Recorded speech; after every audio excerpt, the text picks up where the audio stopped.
Hi everyone, Shabbat Shalom. Welcome to another of our Torah studies. We're going to put away the news for a bit. As always, I'll put on my kippot. Kippah I'm going to put on today has some Star Wars stuff on it because, why not? I'm a really big Star Wars fan. And before we get started, we say the blessing over Torah Study, which is Baruch Atah Adonai Eloheinu Melech HaOlam Asher Kidshanu B'mitzvotav V'tzivanu La'asok B'divrei Torah. Blessed are you, Adonai our God, sovereign of the universe, who hallows us with mitzvot, commanding us to engage with words of Torah. So again, we'll be reading from our study Bible. My study Bible. You may use something different. And we are reading from a pretty short Torah portion called Tzav. And I will be reading a very short part from it. There it is. Okay. The fire on the altar shall be kept burning, not to go out. Every morning the priest shall feed wood to it, lay out the burnt offering on it, and turn into smoke the fat parts of the offerings of well-being. A perpetual fire shall be kept burning on the altar, not to go out. So again, we're talking about sacrifice that the Israelites were commanded to do in the desert. We don't do that anymore. But what they were also talking about was that the fire, the fire used for the sacrifice was supposed to be lit forever, so that whenever anyone came by, the fire was there, whether it was being used or not. And if you've been to a synagogue, then you are probably aware that there is a light in most synagogues by the Torah called the Ner Tamid, which is just Hebrew for eternal light. And that idea comes from this part of the Torah, that there should be a light always on in the Jewish community. And obviously this light would be hooked up differently than everything else, so that it doesn't accidentally get turned off or anything. It's just there all the time. And the reason is it's supposed to symbolize God, or our relationship with God, or our relationship with our community, that it should always be there and it should always be present. Obviously, it's much easier now to keep a light on forever than it was in the desert, when you kind of had to constantly be refeeding the light, putting more wood on it, putting oil on it, making sure it wasn't getting wet in the rain or anything like that. I don't actually know what temples do in the case of like a power outage.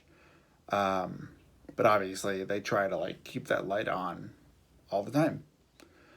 But there's also a Ner Tamid inside of you that you can think of. That's sort of your energy and kind of like your passion about getting up and doing things. And I want to talk about that this week, because I think that nowadays it's particularly difficult to be energized and be excited about things, because we've had all of our routines very badly disrupted, to the point where we kind of have new routines now, but some of us may still be struggling with what to do with the free time that we have now that we are stuck at home much more often. And I think that it's important to think about that the Ner Tamid is always supposed to be on, but it's not always supposed to be the brightest that it can possibly be. The Torah just says it has to be there, and it has to be on, and it has to be approachable. So you should try to think about what are ways that you can feed your own personal Ner Tamid, so that on the days when you are struggling, when the quarantine is maybe hitting you a little harder than other days, you still have some light in you, and you still are able to go on and find something to do And then on the days when everything kind of clicks and you're like, well, I'm stuck at home, but I know exactly what I'm going to do and I'm going to have a great day, even though it's a different kind of day than I would have planned for myself a few weeks ago, that's fine too. So I think that we should think while we're playing our Misha Barak song, think about how you can light your own Ner Tamid every day, or how you can feed it every day, so that you can possibly go on and have a better day and a better experience than you may have otherwise. And it's okay if, some days that's harder to do than others, but if you take some time to think about what it is that you can do to feed that fire, that will hopefully be easier for you when you need to do it, because you'll already have thought it through. So I'll pull up the music here. And you can find the song on YouTube if you just type in Debbie Friedman and me, M-I, and Sheberach, which is Shebeirach, if you really like this song. And you can put it on whenever you want.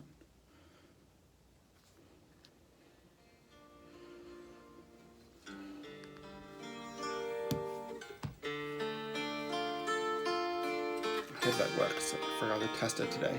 We'll see.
Alright. Oh, it's very windy out there. I don't know if you guys could hear that. I'm sure it's windy where you are also. I think it's supposed to be windy and stormy kind of all weekend. Anyway, thank you very much for joining me again. I hope you are healthy and finding good ways to keep yourself occupied. Keep feeding your Ner Tamid so that even though you're stuck indoors, you're still feeling good and warm and passionate and energized about your days. If you want to chat about this Torah study or anything else, feel free to reach out to me using the Jewish Life email. And I will see you again next week. Shabbat Shalom.